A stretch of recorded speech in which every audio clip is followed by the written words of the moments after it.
There's my shadow, that's me. And there's the beautiful views up by 2,500 feet above sea level. That's the ocean in between the mountains, the clouds. And Justin Bieber says, my life is a movie and everyone's watching. I feel like that a lot in my life. My life's been an odyssey. I bet everybody's has. It's a hero's journey of overcoming obstacles, privilege, letdowns, fucking up, succeeding, learning. But let me know in the comments if mine is the first 28 years of my young life, born in 1992, has been a goddamn musical art piece of wonder. Here's how it all started. The story starts in Los Angeles, not here in the jungle building a permaculture fruit farm. Pretty much the opposite. My whole family's in the Hollywood industry. I grew up watching movies, traveling to New York or cities, living in cities. Never connected to it, always wanted to be outside. My two siblings, they were completely content with getting plopped on the couch, reading books and watching movies and TV all day. And my parents tell me since I was a little kid, all I wanted to do was get naked outside, hands in the dirt, and look for worms and bugs and lizards. Not much has changed. So when I was 16, I found out about a program called the High Mountain Institute, where I could leave my high school in Los Angeles for a semester and get all my academic credits while learning outdoor education and backpacking leadership skills high up in the mountains of Colorado. And I said, I gotta go. Thankfully, I got in and my entire life was changed. I learned about sustainability, connection to nature for the first time, living outside, living off the land, and I was hooked. Came back to LA pretty depressed because I was still stuck there for a year and a half. But once I graduated high school, which school always stressed me out. I wasn't bad at it, but I wasn't great at it. I wanted to be doing art, being outside, riding my bike. I hated class and tests and the stress. I thought there's no way this is what life has to be.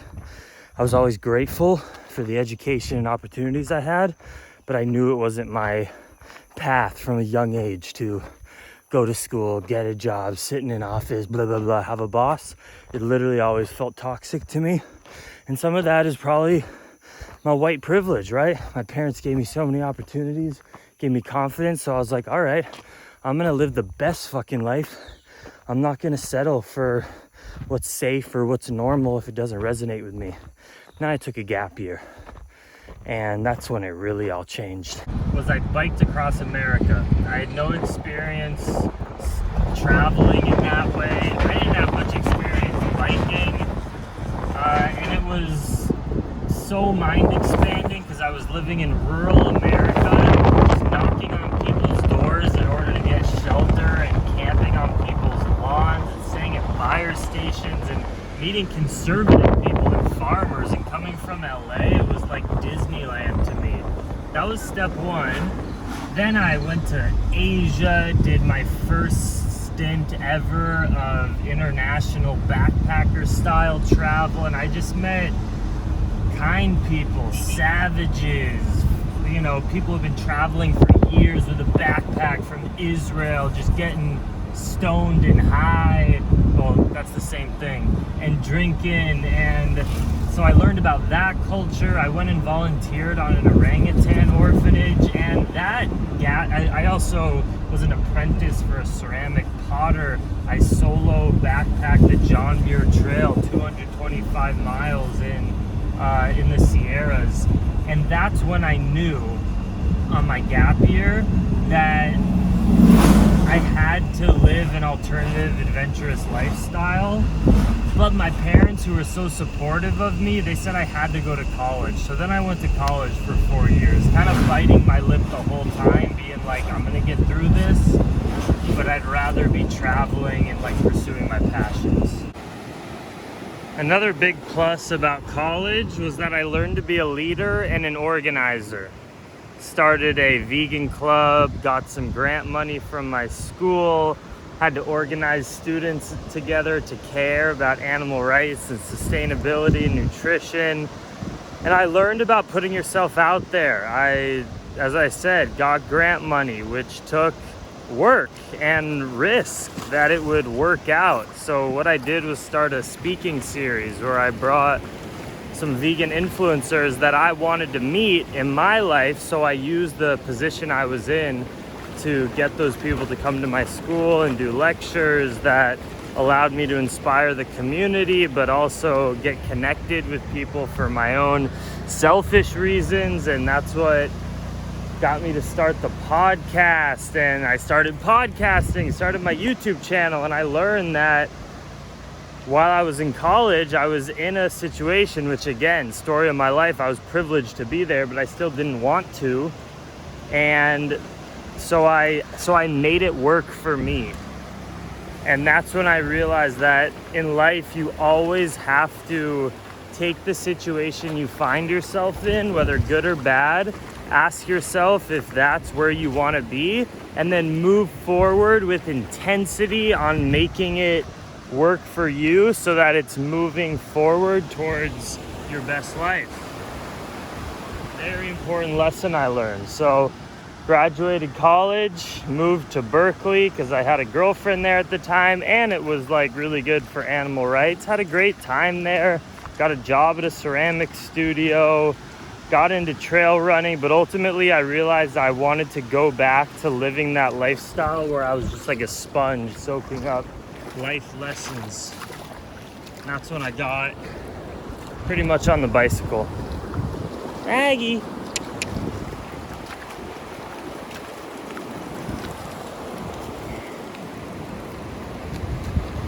I said I need to do something epic with my life.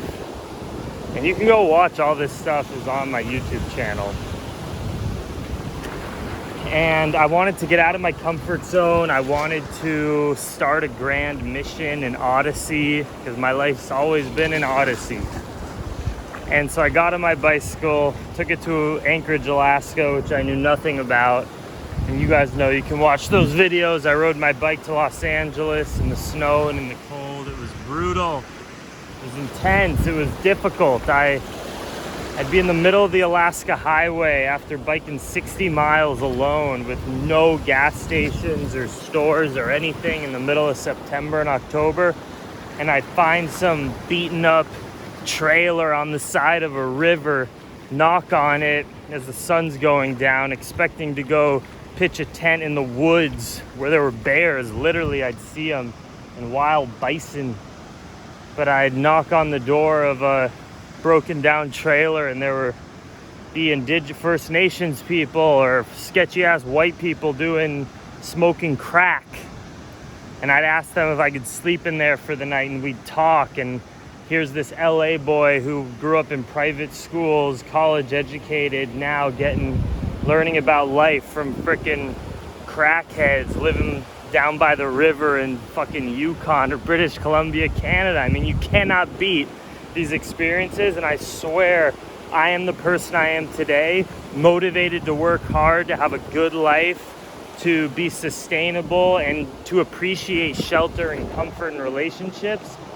I can only do those things now because I put some crazy stress and difficulties into my life over the past few years so that I can be focused about what I want now. And I'm so grateful.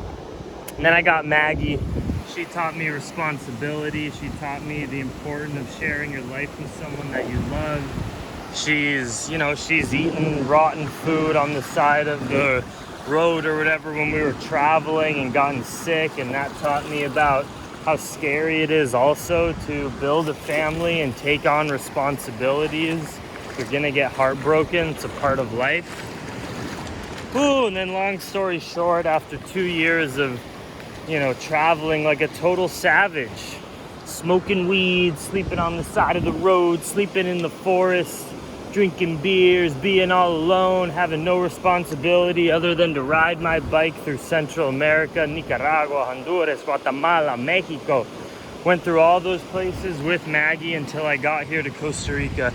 This town, literally, down here in Pérez Zeledón, southern Costa Rica. I was still planning on biking. This was a year and a half or 2 years ago. Still planning on biking Argentina, but I got here and realized, you know what? I'm ready for a new change, a new chapter in my life. I'm ready to grow my own food, to find the love of my life, to start a family, to plant roots. I wasn't getting as excited about sleeping in abandoned buildings and biking all day and having no fruit trees or, any planted roots. And it was from my experiences of traveling, getting out of my comfort zone, things I didn't know about growing up in Los Angeles, but working on farms. And I have such crazy experiences on my bike tour. You can go watch all these videos. It's my entire YouTube channel from 2017 to 2019. And so essentially everything I just explained in this video, growing up in a city, having no connection to food, being in academic environments, high pressure environments in terms of like status and wealth and academic work, I realized it didn't serve me. And it was traveling and seeing how people from around the world live and living on farms that gave me the perspective to forget the stresses or expectations that anyone was putting on me from where I came from, and to actually realize that what is this life? We're all gonna die and everything will be zipped out and you in that moment. So what else is there to do in this life other than to tune in to what you really want to do, what serves you, what makes you most excited, what you care about, what brings you meaning and purpose. Get really good at that through life experience, take risks, experience a lot of things, and do your best to pursue your passions. I know it sounds like, easy for you to say, you were privileged. True, but let's say you're less privileged, you still have to do what I did. It's just gonna be even harder. But you gotta experiment, explore, figure out what will make you excited in this life. Realize that you can't really screw up because we're all gonna die, and then all the pressure is taken off. So just do your best to live a meaningful life and pursue it with vigor. That's what I'm doing. And that's what got us here, to be growing our food on the farm, living in Costa Rica, living in the tropics. And I want to have an amazing life. A lot of the things I saw people living day to day, I don't want that. And I like creature comforts, but I don't like creature comforts where it's destroying the environment. So I'm kind of doing a mix of all that. I'm trying to build an amazing business to host retreats and have cabins that I rent out to you guys while living 100% sustainably on my farm, but having an income so I can have a good life. That's how I got here. Long story short, or long story long, whatever you think. Let me know what you think down below. Let me know how I've inspired you, whether it's about food or living your best self or practicing yoga, because I put out a lot of videos and it really helps to keep me motivated to keep going when you guys tell me how I've impacted you in a positive way or negative way. Just tell me something. Much love, dream extreme. Peace. Pura vida.